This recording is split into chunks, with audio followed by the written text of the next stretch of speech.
Shoqëria civile në veprim në përpjekje të koordinuara për sigurinë ushqimore dhe mbrojtjen e konsumatorit është një projekt i mbështetur nga Bashkimi Evropian.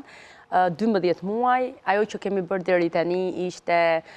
një seri prej 10 podcastesh shumë interesante që gjenden në faqen në YouTube të Qendrës Konsumatorit Shqiptar, duke përfshirë siguri i produktesh ushqimore, jo ushqimore, kontrata konsumatore, por dhe nën këndvështrimin e tregtarit, për ta sjellë që dhe tregtari në fakt duhet të ketë një qasje pozitive ndaj konsumatorit. Kemi fuqizuar organizatat shoqërisë civile, qofshin ato që lidhen me ndihmën juridike falas, organizata rinore për ato dhe ato që merren artizanet, duke bërë disa trajnime jashtë Tiranës, shumë interesant fokusi të dyja organizatave për të shkuar jashtë Tiranës. Kemi bërë një monitorim, sikurse përmenda, të 61 bashkive të vendit.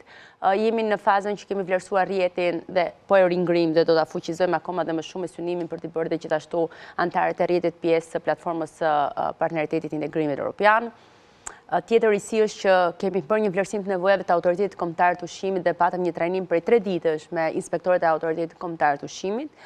Më duhet ta theksoj që ka persona dhe inspektorë goxha të përgatitur dhe cilët thjesht duan dhe një mbështetje më të madhe dhe sigurisht do vazhdojmë patjetër me funksionin kryesor trajtimin e ankesave dhe bashkëpunimin ndërmjet dy organizatave.